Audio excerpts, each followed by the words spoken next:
The guest speaker of our today's webinar is Mr. Ravi Kumar Verma sir. He is working as a scientist and engineer in Space Application Center of Indian Space Research Organization, ISRO, Ahmedabad.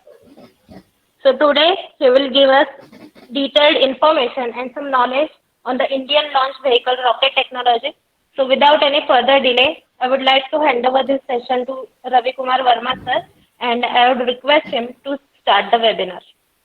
Thank you, Apurva, and good morning to everyone, especially for the Power management, faculty, staff, and the dear students.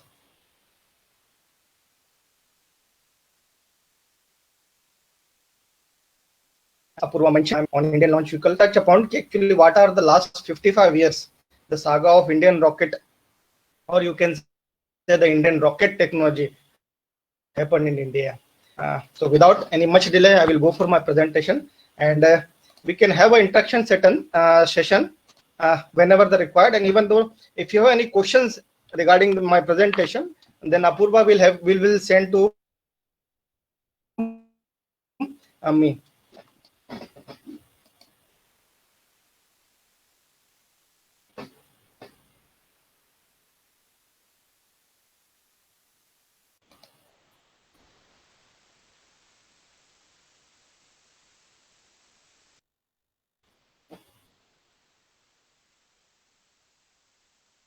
Apurva.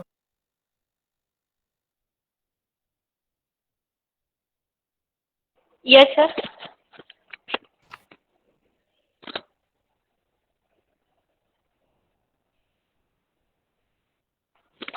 So you can start with the presentation.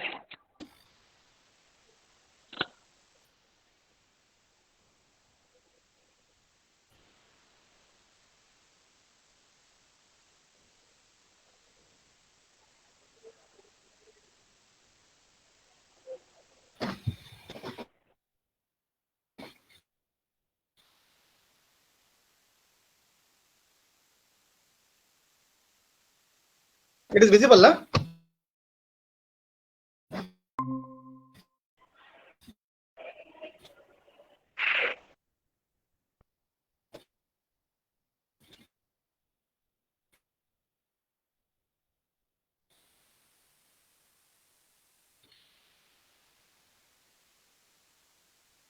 The main concentration, or you can say the main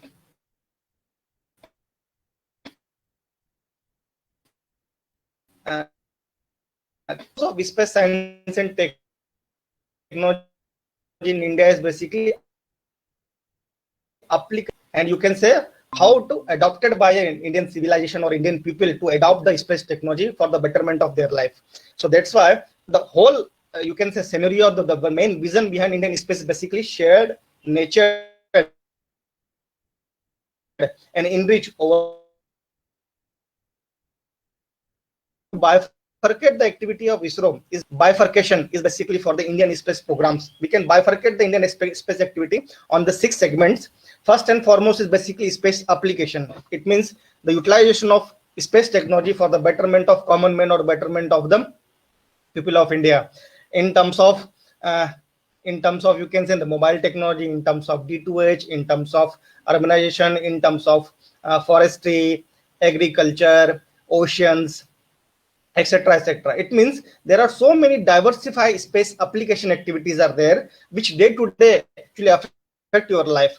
So space application is basically, you can say, the broad sense of all the activity which is associated with space activity, and it's the main purpose to give a real time picture, or you can say a real time information to the end user, so that the effective and the utilized without any time delay they can take the decisions. Second thing is comes around satellite communication. Communication means you can understand like your mobile communication, like your D2H or TV broadcasting, like your navigations. So this all comes around satellite communication. It means at which your Earth is rotating at the speed your Earth is rotating, the same way your satellite is also rotating, so that the communication between Earth and satellite is basically almost same, and there is no time delay.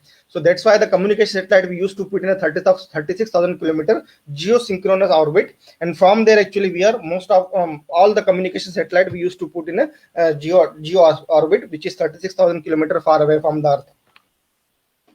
The third section is coming around is basically launch vehicles. That today I'm going to talk about launch vehicle. It's basically all the satellites, whether it is remote sensing or I can say communication or navigation or even interplanet like Chandrayaan and Mangalyaan. You have to put in a particular or desired orbit or a specified orbit. How you can put it? You have to put by some means, and that means is basically called the launch vehicle or rockets. And since my presentation is basically today's presentation is concentrated on only launch vehicles, so we will discuss in detail. So right now I'm skipping. One segment is basically satellite navigation. This is the new and advanced, you can say, segment of ISRO, which we introduced around 10 to 15 years back. It is called IRNS, Indian Regional Navigation Satellite System, and our Honorable Prime Minister has given the name is NAVIC, NVIC, Navigation with Indian Constellation, in which India is going to make its own GPS system, but it is basically regional. So all the requirements, which is right now basically depending on the other systems, we are going to switch our own systems, and very soon it will be implemented and open for each and every one. What is the Earth observation? It is some kind of remote sensing satellites which basically give the real-time picture of the Earth as well as the nearby surrounding, because the environment, oceans, forestry, everything affect the Earth scenario. So if you study all the things, then you can understand the basic natural phenomena. So basically Earth observation is basically considered to be the is basically observed by remote sensing satellites, which is orbit near to 5 to 700 to 800 kilometer orbits. So last but not the least, space science and exploration. This is some kind of, you can say, a suite in the regular job of ISRO, and we started our interplanetary exploration since from beginning from Aryabhatta, but the specific space science and exploration started from Chandrayaan 1 from 2008 onwards, and after that we did 2019 Chandrayaan 2, then 2013 Mangalyaan, planning for Mangalyaan 2, Venus, Aditya, and etc. etc. Why we are giving this exploration, or why we are doing such kind of interplanetary exploration? Because it will give the exact information about your solar system, and the same time the formation of Earth life, and there are so many unsolved mysteries still has to be solved. That answer can be can be answered from the exploration from our own solar system. So that's why the solar system exploration is also required. But at the same time, since Earth is actually, there are so many population on the Earth, there are so many people living on the Earth, there are so many natural resources available on the Earth, but we have exploited all the things in the very rapid rate, and they are very soon, not more than 1 or 2 decades, it may be the next 4 to 5 decades, most of the natural resources will be depleting or maybe vanish from the Earth. So if you start the exploration of the other planets, you have the chance to get the minerals from the other planets or other systems. So that's why the space exploration and space science study is also giving a added advantage to understand the other planets, and same time if required we can embargo, or you can say we can get the minerals or the other systems from the other planets. So altogether, if you see, the main purpose for Indian space program is basically application driven, people centric.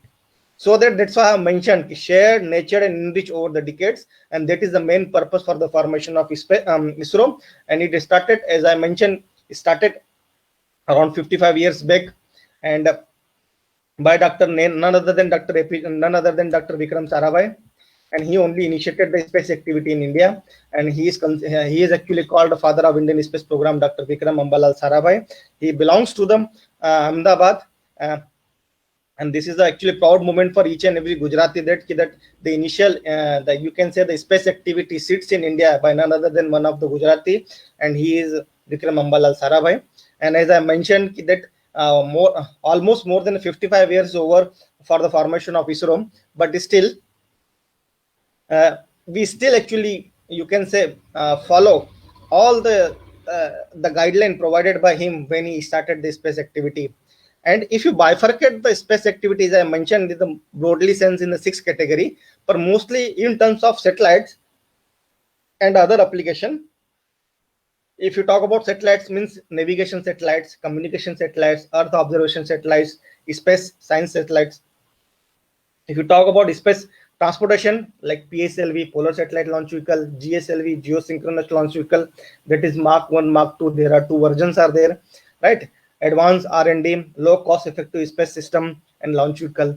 Same time, the capacity building means infrastructure development, technology and development, advanced R&D, infrastructure and facilities, indigenous industry and human research, HRDD. And space application means how you are effectively utilize the space application like agriculture and forestry, weather forecasting, disaster management, oil and gas, geology and minerals, civil aviation, broadcasting. D2H means direct to home and VSATs. So the bifurcation is basically done on the space activity spread across the India, but main purpose the harness the space technology for the betterment or the national development, and that's why the space basically that's why the ISRO is actually doing this activity, mostly concentrate on the how to best utilize the space technology for the betterment of common man.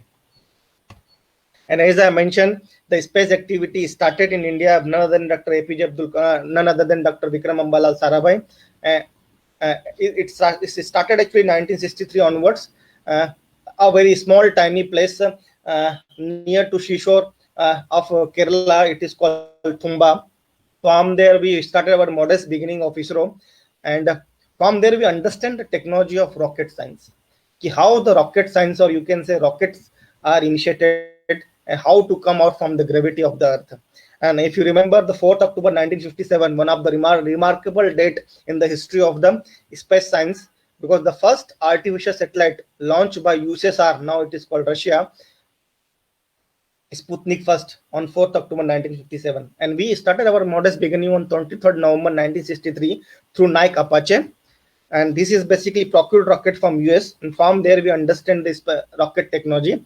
And slowly we started our space activity in India based on the national requirements. But the main purpose is basically to start the space activity in India is basically self-reliant in the space systems and self-reliant in space technology. That's why the main purpose for space technology for the development of the nation is basically to effectively utilize the space technology. If you talk about the other developed nation like US, Russia, China, we are never competing any nation. It means we never bother about what are the other nations are doing, because we have our own requirements. We have to fulfill our own requirements, because what our Indian scenario or Indian people are required, that has to mostly we are concentrating. And as I mentioned, we started our modest beginning from the Thumpa near to seashore of Trivandrum, and from slowly we gradually understand the rocket technology. And now I can say that we are the 6th or 7th nation which have the capability to build the rockets and build the satellite and launch from our own sites. And very soon, as I'm everyone actually aware about that, very soon we are planning for a Gaganyaan, in which from Indian soil, from Indian agency like ISRO, we are sending the human in the space, and after 3, 5 or 7 days we will safely return back to them. So this is also one of the most remarkable technology, or you can say an understanding of the complex technology to sending a human in a space and once again safely return back to the earth. And we already initiated so many activity, and as I mentioned, mentioned by the Prime Minister of India, very soon when India is going to celebrate its 75th Independence Day, before that maybe one or three astronaut, Yomnaut, or you can say a Gaganaut will go to the space for 3 to 5 to 7 days, and once again and they will safely return back to the earth safely. And so these are the things actually what will there. But still, as I mentioned, the vision behind ISRO is basically the vision taken by the Vikram Ambalal Sarabhai, and his sentence are very relevant, even still very relevant. We should second to the none to use of the application of the advanced space technology for the real problem of man and society. And that is what actually ISRO is doing his all activity. Concentrate, we should the second to the none in the world. And that is what actually we are concentrating on all the efforts and putting our all efforts to how to make the life of a common man better, comfortable and easy. As I mentioned, since my topic of discussion today is basically rocket science, so I will mostly concentrate how the rocket or the Indian rocket technology or launch vehicle technology initiated. Because the word is basically rocket is somewhat, you can say, uh, ambiguity, because rocket comes is a broader sense in which missiles also comes, in which launch vehicle also come. So mostly I will concentrate on the launch vehicle activity, means our activity like PSLV, GSLV. So, as I mentioned in my previous slide, we started our modest beginning from the Thumba, a seashore near to Trivandrum. From there, we initiated from the Nike Apache, the first sounding rocket launched from the Indian soil. And after that, gradually we understand the rocket technology and the small sounding rocket, which is RH-75, which is called Rohini sounding rocket, 75 mm diameter, RS-75, RS-200, RS-300, and RH-560. We slowly starting building the sounding rockets to understand the atmospheric behavior, same time to understand the rocket technology. Because the sounding rockets, it doesn't mean that their speed is actually equivalent to sound. The sounding rockets means they are measuring the vertical profile of the atmosphere. That's why their name comes sounding rockets. And they will give the instantaneous picture of the real time, you can say real time or instantaneous picture of the atmosphere in which you want to study. So that's why the sounding rocket initiated in India. And the Thumba is chosen because of the magnetic equator of the earth is passing through India from Thumba. So that's why the site selection of Thumba is basically the main purpose behind that. The equator, the earth equator line, the magnetic equator line of the earth is basically passing through India from Thumba. So that's why the site has been selected. And there is an added advantage if you're launching any small satellite, small rocket from the magnetic line, so you can understand what are the effect of the magnetic lines on the the outer bodies or the atmosphere or the other things. So that's why the site selection happened. And there are so many accomplishments. Till now, we have near about more than 150, because if you talk about the latest mission, we have near about more than 150 missions in which we launch more than a 326. The last data that we got, more than 326 satellites launched from the Indian soils of the foreign satellites. It means we have launched more than 350 satellites. We have launched more than 350 plus satellites from foreign countries from the Indian soils through our own rockets, and near about 100 satellites our own, means which include geo satellites like geo satellites, as well as communication, as well as remote sensing satellites. So we have our own more than 100 satellites launched from the Indian soil to the Indian rockets, and near about 350 plus satellites from the foreign country. And as I mentioned, we have the saga of launch vehicles like PSLV, Polar Satellite Launch Vehicle, GSLV-2, GSLV Mark 2 means Geosynchronous Satellite Launch Vehicle Mark 1, Mark 2, and we have other satellites also. But if you talk about space, so before going to the space of anything, what is meant by space? Space means a system which is having a full of debris. Space means a system which is having the very high degree of extreme temperature limits, means daytime plus 200 150 to 200 degrees Celsius, minus time minus 100 to 150 degrees Celsius. So the variation in one day itself is basically more than a 350 to 400 degrees Celsius. Charge particle, zero gravity, magnetic field, deep vacuum, and the radiation. Because you have the atmosphere which can protect a harmful radiation coming from the sun. Even if you go to the atmosphere, outside of atmosphere, in space there is no atmosphere. Since no air, that's why no maintenance, and that's why our job is very complicated once you are operational the satellites. So there are so many challenges happening once you are launching or putting a satellite in the space. So that's why you have to test as fly, or you can fly as test, so that there is no malfunction should be happen once the launch vehicle detach the satellite in the space, because space is unforgiveness place. Once something is happened, you cannot repair it, because space, as I mentioned, there is no air, no repair, and if anything happen wrong, means wrong, you cannot rectify it.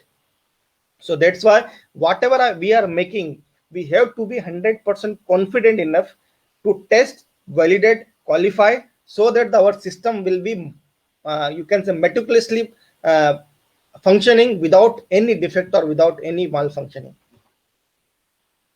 And this is the normally governing equation of this that you can say rockets. So rocket is basically simply mentioned, rocket means a device or instrument, or you can say a machine which put the satellite into particular orbit, whether it is remote sensing or the communication.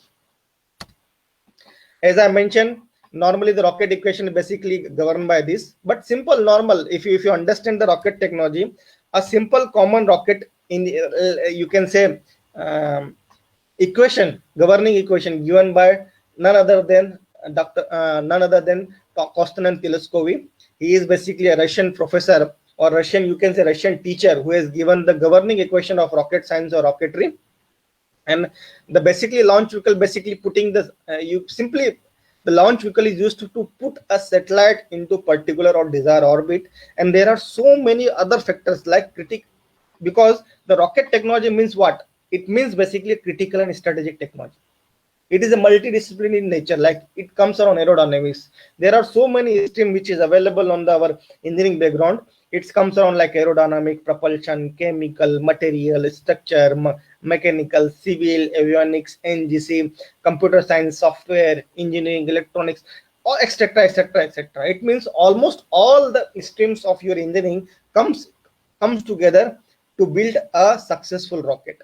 Withstand a harsh environment, high reliability, because high reliability is required. You don't want to waste a single penny of the money which is given by the taxpayers of India. So that's why system should be high reliable, industry induction, high technology, and the main thing, highly risky and heavy financial consequences of failure. We don't want any failure, because the failure will be highly risky, same time the heavy financial losses. So that's why the rocket technology is always a complex technology. It is a multidisciplinary activity. So that's why you have to be put optimum, you can say optimum in terms of each and everything, whether it is a payload, whether it is launch vehicle, whether it is weight, whether it is material, and use the cutting edge technology to reduce the dead weights, so that you can effectively utilize your payload capability or enhance the payload capability to understand you can say the in better way to atmosphere or earth or the interplanetary or other systems. As I mentioned, it is a multidisciplinary activity. So when you are planning for any mission design, for especially for the launch vehicle, you have to understand the propulsion technology, vehicle structures, aerodynamic and flight mechanics, navigation, guidance and control systems, avionics, stress auxiliary system, integration and checkout, and which comprise all the streams of the engineering, whether it is mechanical, metallurgy, civil, electronics, software, computer science, IT, etc., etc., etc.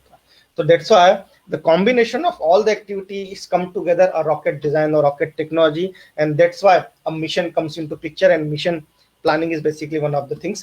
Now, as I mentioned, any launch vehicle is basically complex technology, and you have to understand that complex technology, because the rocket has to put a satellite in the orbit. I'm repeating, rocket is going to put a satellite into the orbit, but rocket is not going to the orbit. It means once any stage or any launch vehicle functioning is over, it has to be detached from the main vehicle and once again come down or splash down to the Bay of Bengal.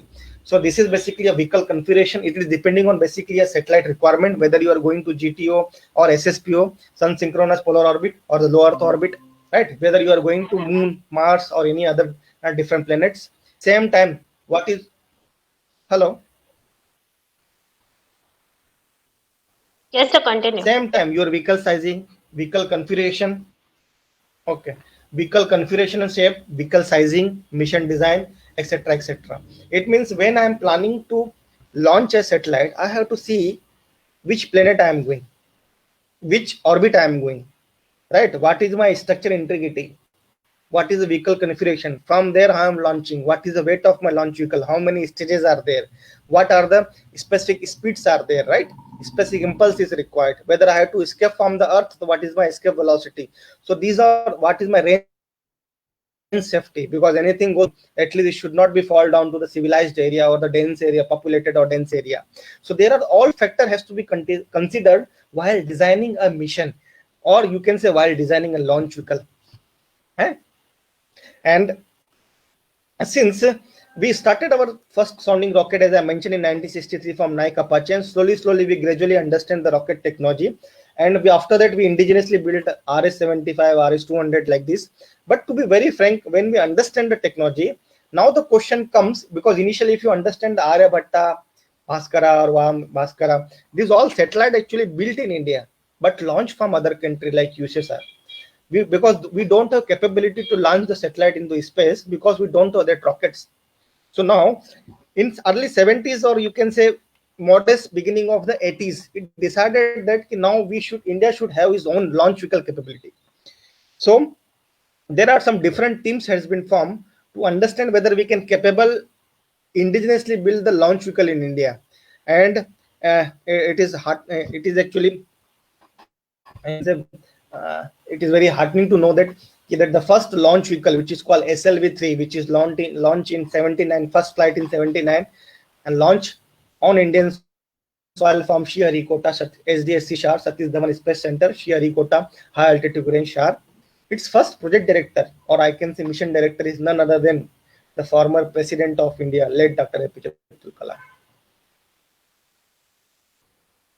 Because initial days he was also in the ISRO, and he is the person who actually initiated the space activity in the launch vehicle scenario. That's why he is the first project director and mission director of ASLV-3, Satellite Launch Vehicle 3. As I mentioned, there are so many sagas of launch vehicle like RS-200, RS-300, RS-300 Mark 1, Mark 2. There are different versions, and there are different capability to put a payload into different orbits, in different atmospheric orbits, and they can get the instantaneous information of the space science, or you can say atmosphere, on the real time, right? But these are basically understanding of the atmosphere. But when you are putting a satellite into space, does not be you can say fulfill the requirements. So that's why there is a basic difference between sounding rockets and your launch vehicles, because sounding rockets means when they will go to the top, their speed will be 0, because after that they have to return back on the earth, they will fall down the earth. But in the rocket, when they will go to the top, now their speed is every fraction of second their speed is increasing, means they are accelerating, right? So the basic difference between launch vehicle and the sounding rocket is basically, one thing is basically how much kilometer they have to take it, their payload capability, and third is basically their speed is also comes into picture, because a launch vehicle speed comes around some kilometers per seconds, while in the sounding rockets they can go up maximum 500 to 600 kilometers only. So that's why the lower time to realize sounding rocket is the best. But if you want to go to put a satellite, especially in the remote sensing or the communication orbit, there is no other way other than the launch vehicles. As there is a normal question, why not we put the satellites, especially in the low Earth orbit, through any air? There is a difference between wide difference between rockets and aeroplane, because what happened, anything has to be burned, you require any oxidizer. You cannot burn a thing without any oxidation or oxidizer. It means anything I want to burn it, oxygen is required. In the same way, in the same fashion, right, the aeroplane has to be also required the atmospheric oxygen to burn its fuel. So that's why when you go to the space, there is no air, there is no atmosphere, so aeroplane cannot do work. So the rocket comes into picture, means the rocket is the only solution to put anything which is called satellite or payload into the space. But the only problem with rocket is basically they have to carry their own oxidizer. That's why their weight will be increased. It means if you want to burn something in the space, since there is no air, there is no oxidizer, you have to carry your own oxidizer. So based on the fuel requirement, they will decide their oxidizer, and rocket has to carry his own oxidizer into space. That is the main, actually, the fundamental difference between aeroplane and rocket. As I mentioned, the basic, you can say basics of rocketry is basic none other than the Newton third law of motion. Everyone heard about the Newton first, second, third law. So the basically third law, the action reaction principle, is basically a backbone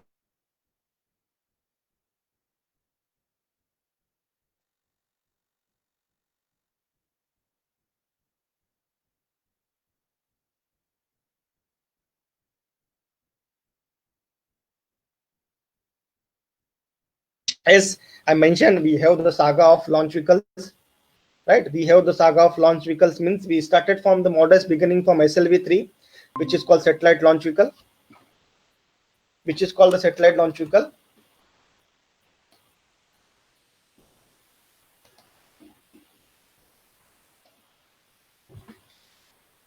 right? SLV3 in early 80s. Then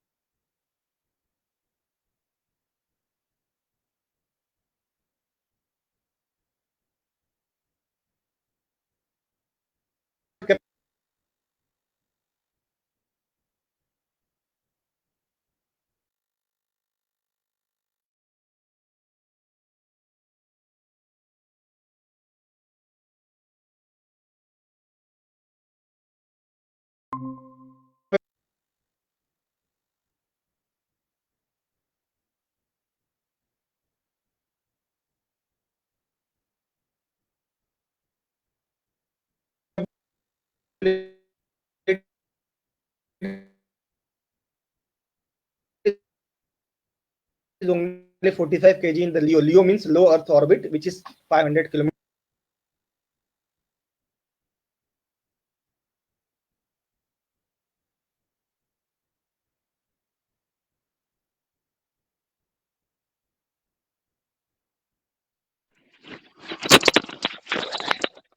Sorry for the inconvenience. The guest is having some technical issues. He will be right back in 1 minute. Yes.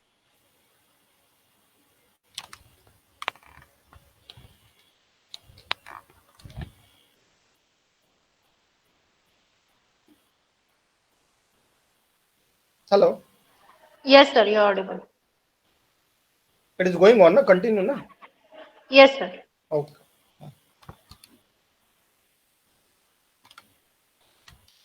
One of the most reliable launch vehicle like PSLV, and there is a some, you can say there is a uh, some, you can say some exceptions also there. It is basically designed for the low Earth orbit or the remote sensing satellites.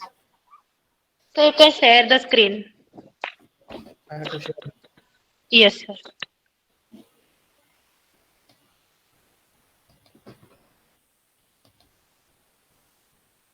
Now it is visible. Yes, sir. Okay. Perfect. So, but still, if you remember Chandrayaan 1 in 2008, Mangalyaan in 2013, it is launched from PSLV only. So as I mentioned, it is designed and launched for the remote sensing satellites, but still the Chandrayaan, Mangalyaan, even some navigation satellites, even in a GTO transfer orbit or GEO, will launch from PSLV. So we have the robust launch vehicle called PSLV, and almost more, as I mentioned in my previous slides, more than 350 satellites from the foreign country launched from the Indian soil through Indian agency ISRO by none other than that PSLV only. That PSLV only launched more than 350 satellites of the foreign country in the low Earth orbit for the remote sensing application. For the communication satellites, we have the GSLV Mark II, right, which have the capability to put a 2 ton of satellite in a communication orbit. The LEO and GEO is basically what? LEO means low Earth orbit, which is normally called 500 to 1000 kilometer orbit, in which your all remote sensing satellites, basically from the Earth, for the Earth observation satellites, we are putting in the particular orbit.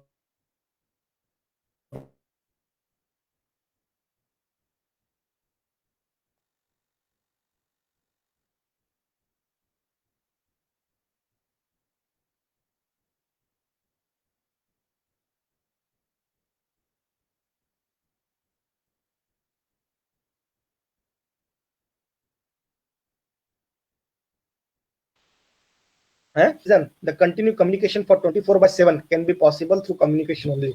So that's why we are putting all communication satellite in a geo orbit, which is 36,000 kilometers far away from the Earth. And since the requirement of Indian, you can say Indian people are very high, so that's why a new launch vehicle, it is called GSLV Mark III. It designed and developed, and now it is in operational. Its capability from Mark II increase from 2 ton to 4 ton. That is the main difference. From GSLV Mark II, you can launch and put a satellite in a geo orbit of to 2 ton. But for the GSLV Mark III, you are going to put a satellite of the 4 ton of capability into a geo orbit. And the Chandrayaan 2 is launched from the same rocket GSLV Mark III. So you can say a long jump. We started from SLV3 to Mark III. Now we in the pipeline of HLV and heavy lift of launch vehicle. We are planning even our small satellites to put even a, let us suppose very less capacity up to 500 kg of satellite if you want to put it.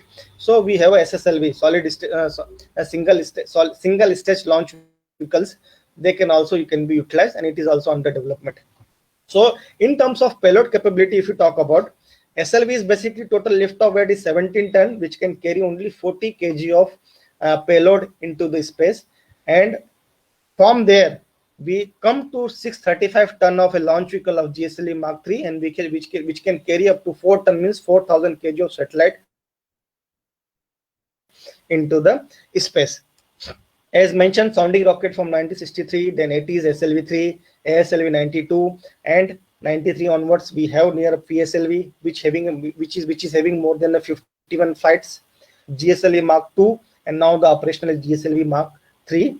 And there are so many, you can say, increasing the payload capability, and same time you are increasing the complexity, because you understand now, you can understand the rocket technology in terms of what, if you want to throw a ball, cricket ball or any ball, if you want to throw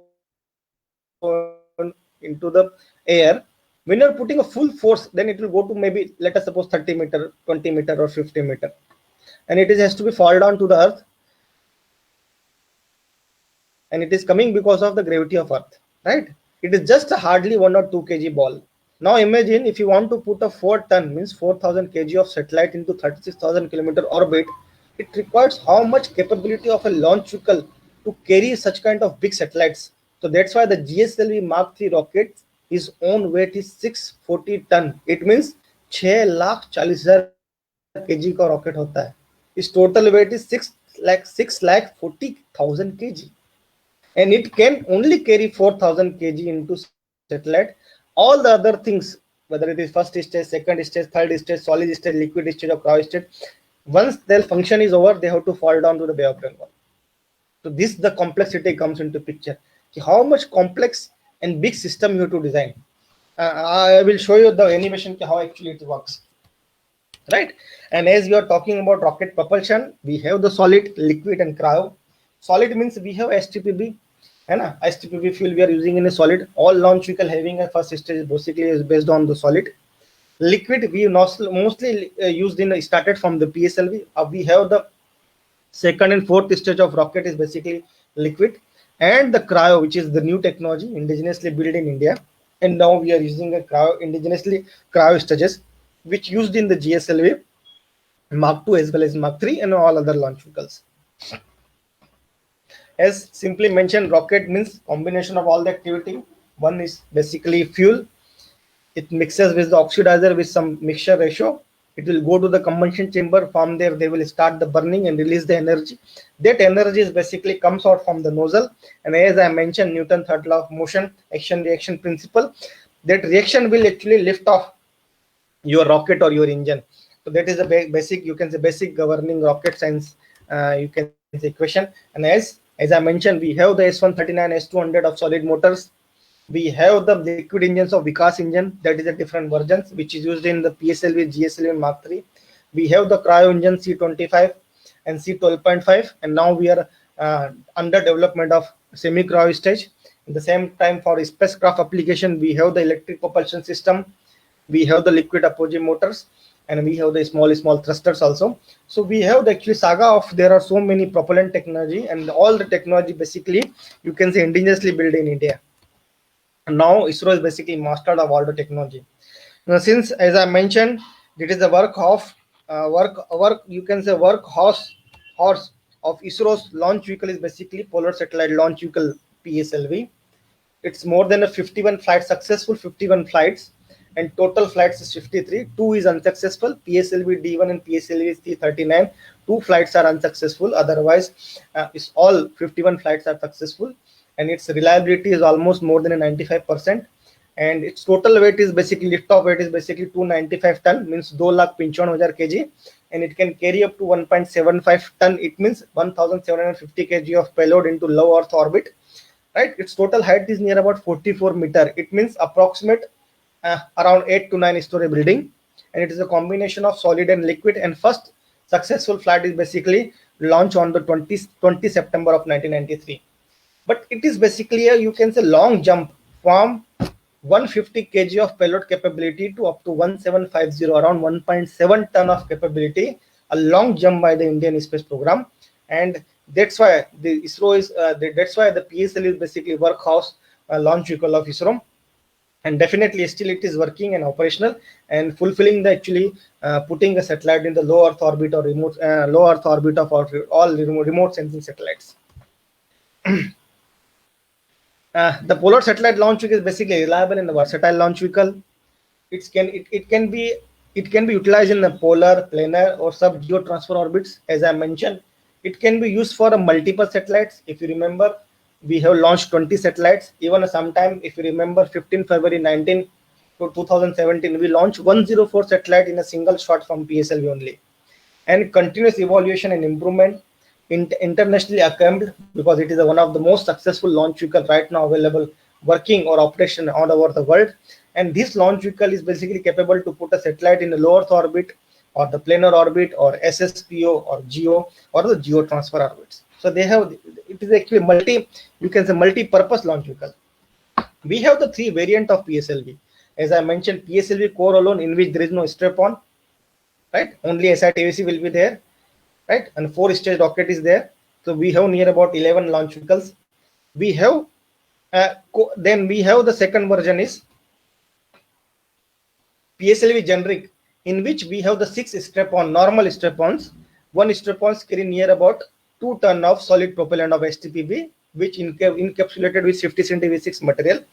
And the third and the biggest version is basically PSLV XL version, in which extended, you can say, strap-on motors are putting. So your Chandrayaan Mangalyaan is basically mostly launched from PSLV XL, even that 104 satellite from the launch from the PSLV XL version.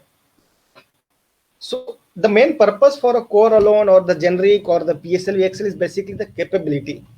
You can enhance the capability of launch vehicle, right? If you have the payload capability, let us suppose up to 1000 kg, then definitely PSLV core alone is the solution. But if you have the capability up to 1250, around 1250 kg, then you have to go to generic version of PSLV.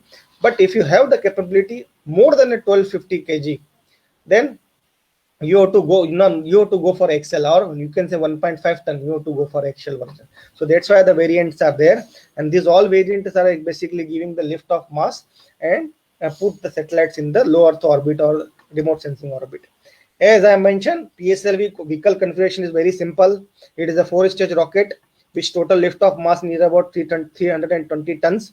Its total height is near about 44 meter, and its diameter is basically diameter for the, you can say, heat shield diameter is 3.2 meter, and it can carry up to 1.7 ton of remote sensing satellite into low earth orbit. And there are different versions, different stages are there. I will show first stage like. So this is the PSLV strap-on, in which a nose, cone, motor case and joints are there, and right, its total weight is near about 12.4 ton.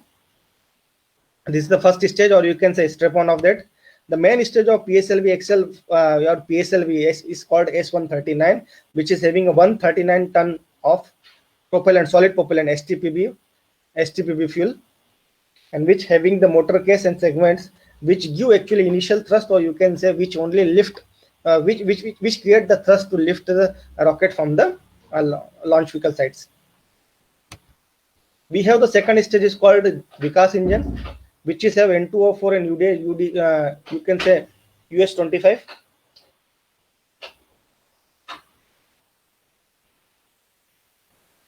US-25. So we have the combination of N2O4 and UDMH, UDMH or US-25. UDMH is basically used as a propellant, and N2O4 used as a you can say oxidizer, and it actually further enhance the accelerate the launch vehicle, you can say launch vehicle or rocket speed. Third stage is basically you can say once again a solid stage, but in which the motor case is basically made of composite. And the fourth stage is once again the liquid stage, in which your satellite is going to be put there and form there. It will actually it will give the necessary thrust, velocity and acceleration to the satellite, so that it will go to the injected orbit, right? And this PSLV is basically used to launch the Chandrayaan-1, PSLV-C11, the India's first moon mission, that is called Chandrayaan-1. And this Chandrayaan-1 launched in actually basically 2008, 22nd October 2008, and we have the total 11 payloads are the in Chandrayaan 1, in which 2 payloads from US, 3 payloads from ESA, European Space Agency, 2 payloads from US means NASA, and 1 from Bulgaria, and all other 5 payloads are from India, right? And that's why. And the main purpose is basically unmanned space mission with the well-defined objective and aim for the further expanding our knowledge about the Earth's only natural satellites, the Moon, and it will give the very vital and the you can say very crucial information about Moon. And we have the one payload is basically this payload is basically, you can say, Moon Impact Pod MIP, which actually given the exact information for the Chandrayaan 2 for landing that particular location. So the first payload of MIP given the, you can say, position, location, and the place, so that the second Chandrayaan 2 or second launch of Moon, basically Chandrayaan 2, will give the exact landing site for the Chandrayaan 2. To expand the basic objective of Chandrayaan, basically to expand the scientific knowledge about the Moon, to upgrade India's technological capability, to provide challenging opportunity for the planetary research for the younger generation, and first and foremost, basically, that show the leadership, Indian leadership, or I can say Indian Space Agency leadership in the world space scenario. That is also one of the most, you can say, understanding that is the space power, which considered to be either be a NASA, ESA, or USSR, but the Chandrayaan 1 is basically given the leadership lesson to the all over the world. India is also capable to lead the complex space mission, especially for the interplanetary mission, as a leader. And Chandrayaan 1 is basically the typical example for that. No doubt about that, Chandrayaan 1 life is basically 1 year, and it gives the very vital information. But the main, first and foremost, the information which is availability of water on the Moon, especially in the polar region, it is confirmed to Chandrayaan 1 only. We have the then 2013 Mars orbital mission. It is called MOM, or simple Mangalyaan, right? And this achievement is basically one of the most complicated and the toughest task till now ISRO has did, because the distance between Earth to Mars is near about 60 million, around 69 crore kilometer. If you want to put a satellite from the Earth to the Mangal, or you can say Mars, distance is very far away from the Earth. So you have to specifically put the satellite with specific orbit, velocity, and acceleration to a particular, you can say you have to put a satellite in the same time, so that the injection of the motors or rockets should be very fine and accurate, right? And you have to put a communication in such a way that your command should reach to the satellite, even though it is millions of kilometers from the Earth, even though command is executed from the Earth. So there are so many complex challenges, because till now we never go up to the 3.84 kilometer, because before Mangalyaan we did the Chandrayaan 1, that is actually 304,000 kilometers far away from the Earth. But now the distance in millions. So if you want to execute your commands, your system should be robust enough to execute the commands.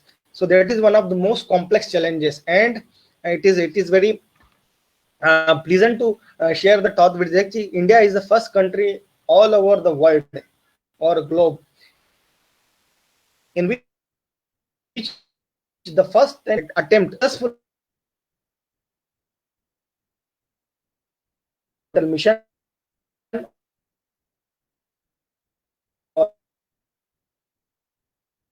and sometime, I think, if I remember, NASA failed,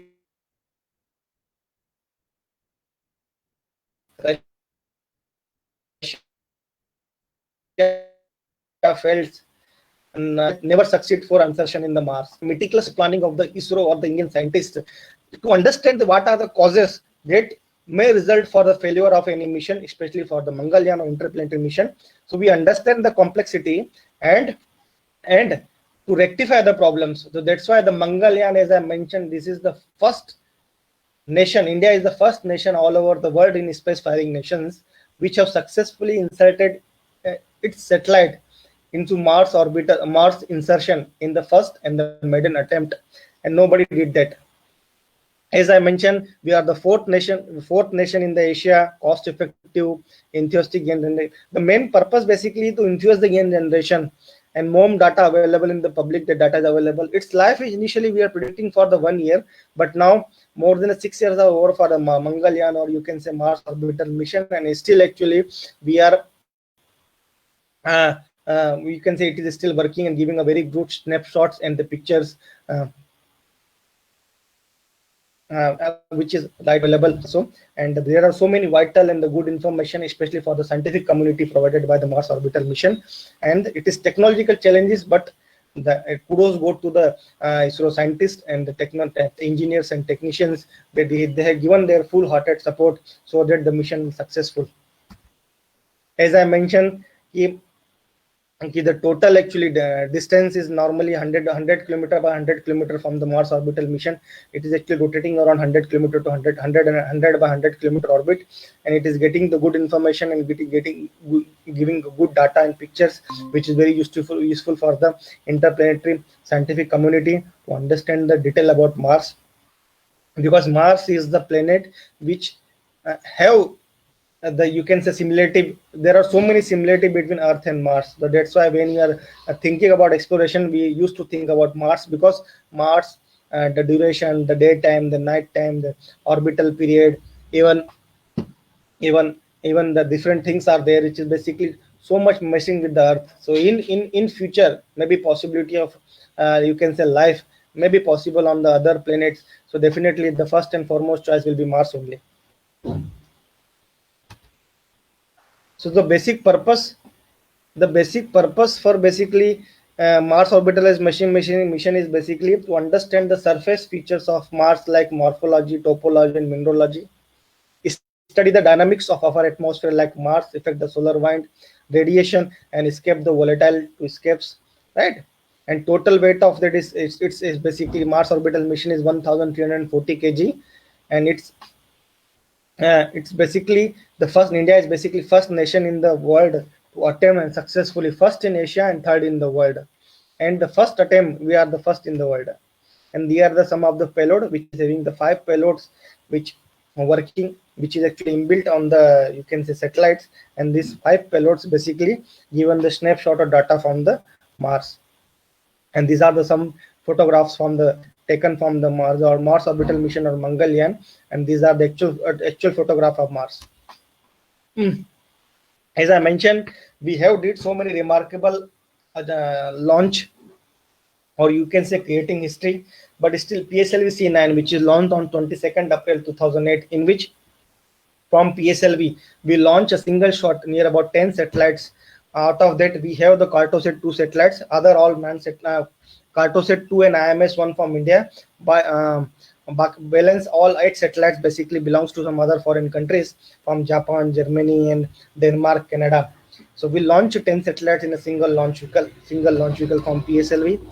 We then increase the capability from PSLV 34, which is launched on June 22nd, 2016, in which we launched 20 satellites in a single launch, which is from PSLV, and most of the satellites belong to US, Canada, and Germany, right? And we have the Carto series of satellites, but the 26 satellites launched from one rocket. But the first and foremost, or a world record, or the history created by India, is basically on 15th February 2017. Everybody remember 14th February, but this time the 15th February is basically remarkable, especially in terms of space technology, space science and technology, and especially Indian history, which a single shot of the launch vehicle, means a single shot from the PSLV, we launch 104 successful satellites from the foreign country to the India, from the PSLV. Out of that, 3 satellites belongs to India, and balance 101 satellites belongs to other different foreign country. Out of that, 88 satellites from the USA. So this is the actually creating the history, and it is still the world record. In a single shot and a single shot of a rocket, you are launching near about 104 satellites in a single shot. And this is the you can say the way satellite detached from the main you can say main separation systems, right? From the PSLV, we move to the GSLV, because if you want to put a communication satellite for the communication purpose, you required a geosynchronous satellite launch vehicle, because the PSLV cannot carry the satellites in the geo orbit. So you required a geosynchronous satellite launch vehicle. So we have the GSLV Mark II, which can carry up to 2 tons of satellites in the geo orbit, with the combination of solid, liquid, and cryogenic. Its total height is around near about 49 meters, which is near about 10-story building, and its total weight is around 414 ton, and it can carry up to 2.2 around 2.2 ton of communication satellite in the GTO orbit. The changes happen to the PSLV to GS is basically cryo stage, because the normal solid and liquid like Vikas engine and solid stage we are using, but the main purpose is basically to enhance the capability of satellite or the payload. You should require the cryo engine. So initially we have procured the technology from Russia, but from the last 10 to 15 flights, we have our own indigenously built cryogenic technology, which is very complex, no doubt very complex, but it's still Indian sciences, technology, and technicians have mastered the cryogenic technology, and now we have self-sufficient or reliance, you can say self-reliant, to build, test, and fly the indigenously built cryogenic technology from Indian rockets. The complexity, as I mentioned, cryo engine is, you can see that very, very complex engines are there. Cryogenic means low temperature application. It means something which is less than minus 150 degrees Celsius comes around cryogenics. So we are using a liquid hydrogen and liquid oxygen. Liquid hydrogen as a fuel and liquid oxygen as an oxidizer.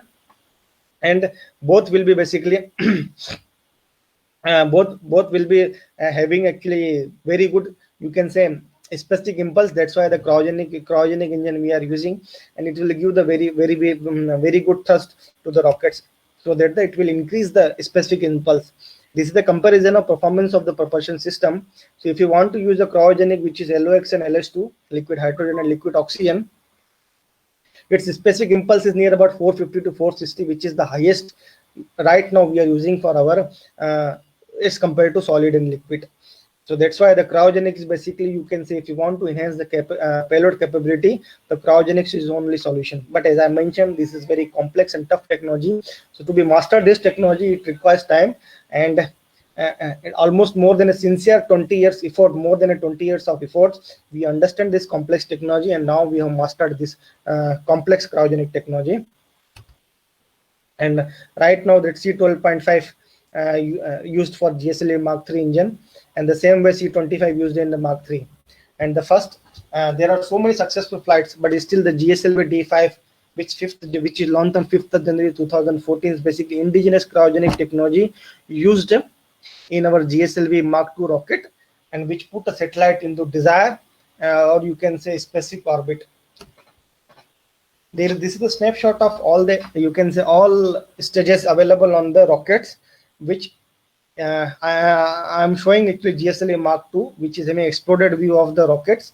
Only satellite will go to the space. All other things, whether it is payload firing, payload adapters, or equipment bay, first stage, second stage, or the strap on, everything will fall down in the Bay of Bengal. The total mass fraction of any rocket is normally comes around, total weight is 91%. It means the total propellant weight comes around 91% of your total launch vehicle weight. Payload is basically only 5 to 6%, and the other comes around 3 to 4% of structures. So mostly rocket means full of propellants, nothing else. And we are launching from all the things from Sriharikota, which is called Spaceport of India. It is called SDSC SHAR, Satish Dhawan Space Center, Sriharikota High Altitude Range.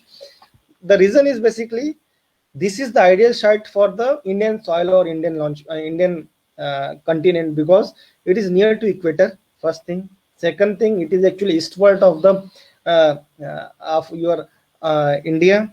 So that's why near to seashore. So there are so many added advantages when you are launching from the eastward and near to equator.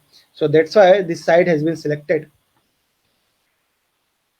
And we have the GSLV Mark II, because if you remember the Bahubali, the GSLV Mark II is basically Bahubali 1. So I can talk about GSLV Mark III is basically Bahubali 2. So this is the highest capacity of the launch vehicle till now, designed, developed by ISRO, and it is right now in operational. We have the 3-stage rocket. It is a 3-stage rocket, which have the near about 42 meter of height, and total weight is near about 640 ton, which is comprising two S200, one L110 stage, and another one is C25, and it can carry up to 4 ton in the GEO orbit, GTO orbit, and near about 10 ton, means 10,000 kg into LEO orbit. This is the S200 solid rocket, solid stage. This is the actually third largest solid booster rocket available in the world, and its actually total length is near about 25 meter, and it can burn time is near about 105 seconds. 105 seconds means less than 2 minutes. This is the L110 stage, which is having around 110 ton of liquid propellant of UDMH and N2O4, and its total burn duration is approximate 3.15 seconds, around 195 seconds only. And it is a twin Vikas engine. There are two twin identical engines. Is basically L110, and this is the C25 cryo stage. As I mentioned, now we have mastered the technology. So cryo 25 ton of propellant is basically using for indigenous developed GSLV Mark III rocket, and its total thrust near about 200 kilonewton, and its total actual duration of burning duration is near about 555 seconds. So this is basically our C25 stage, is which is heavy meter diameter. Total weight is approximate 27 ton, and its total burn duration near about 640 ton. And this is the actually profile of your GSLV rocket. This is basically profile of your rocket, which started from the launch vehicle. Then after slowly S200 will be separated, then heat shield, then the second stage will carry L110, will carry your satellite, then after that L110 also separated, then the cryo stage will take on the satellite into desired in particular orbit, and from their cryo stage inject that satellite into the specified orbit, and from there they will detach. This is the actually way. A small animation I want to share with you.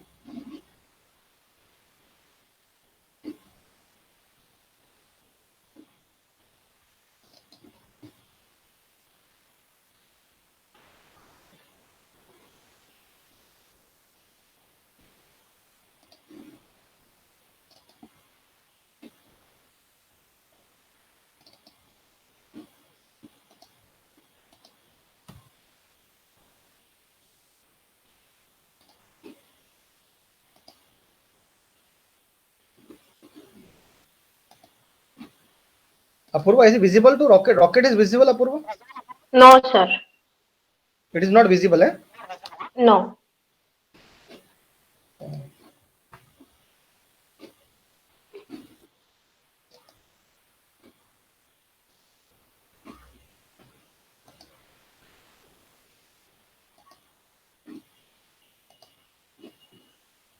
So this is basically a snapshot of this activity. Anyway, that animation having some problem. Okay, no problem. I will skip it.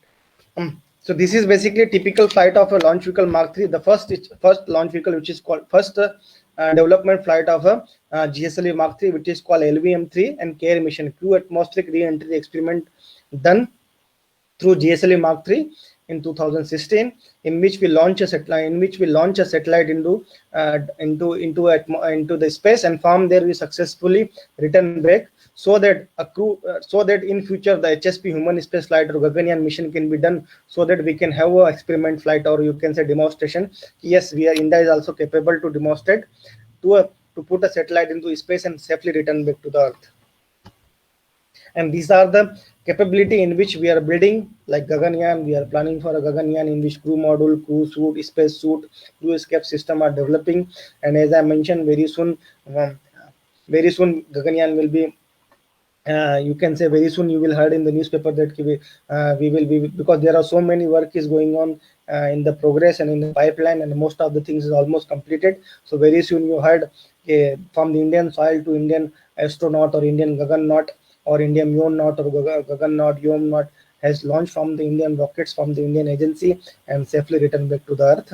We have the air breathing propulsion system like Scrimgeour engine and other things. Because what happened when you are launching any satellite or any rocket, it has to carry its own oxidizer. So when you are coming out from the atmosphere, before coming to atmosphere, if you want to use the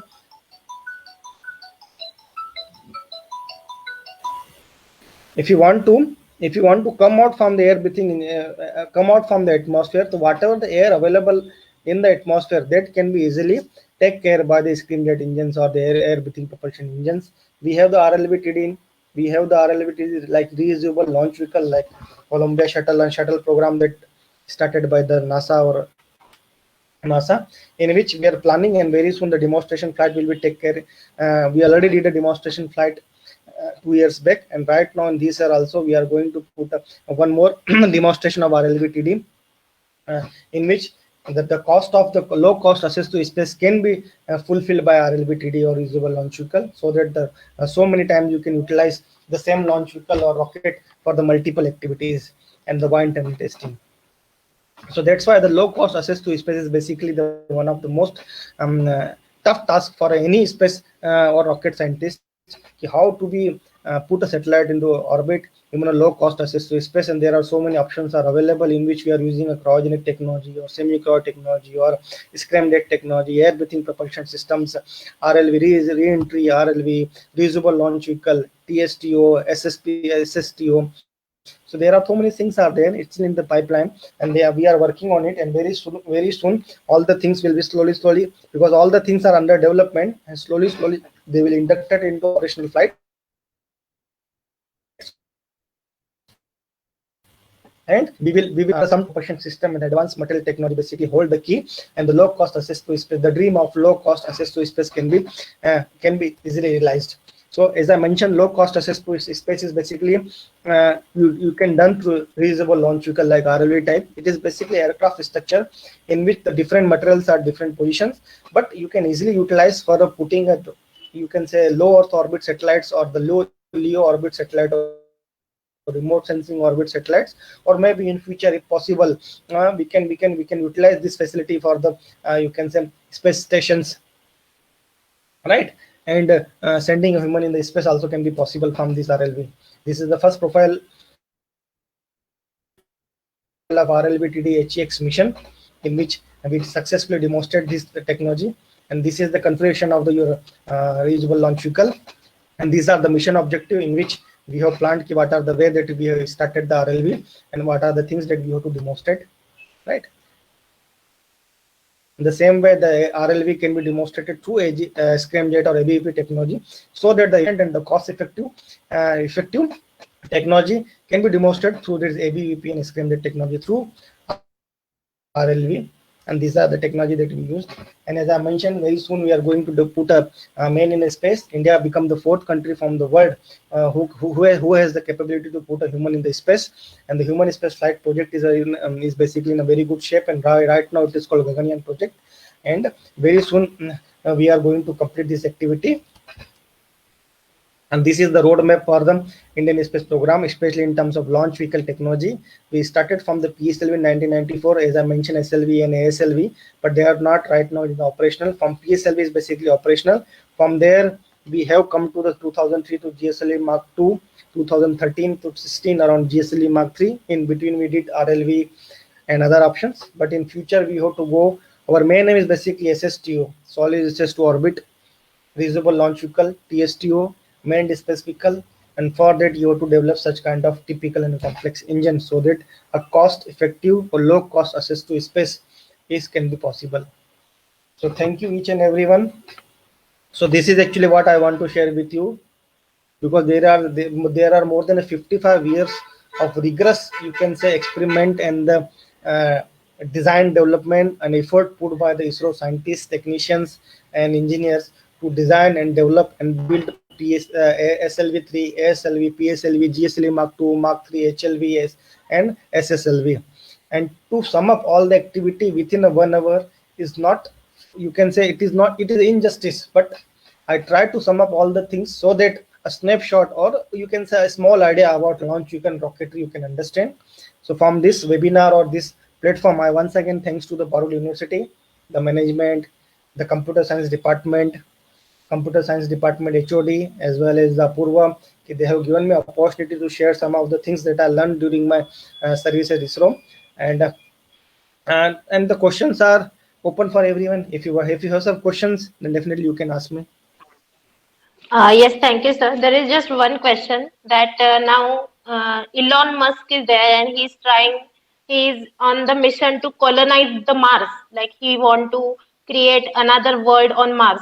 So Okay. if India decides to colonize the Mars, then you think India is that much capable right now to start the mission of colonizing the Mars? It is just a matter of time and money because somebody having a vision, he can do it, right? Yes, sir. As I mentioned, we are not competing to anyone. We have our own requirements. Once the requirement will be there from the government side, yes, we have to colonize the Mars, then ISRO is capable enough to colonize the things, right? It is not just because of the that we have to do it or we have to compete to any company or any nation. We have the capability. Once the mandate given by the government to do such job, ISRO is capable to do any kind of job which is actually associated with the space activity, space science and technology activity in India. Okay, so that was the only question. Thank you so much, sir, for the amazing session. I would like to thank my HOD, ma'am, Poonam Faldu, for giving me opportunity to conduct this webinar.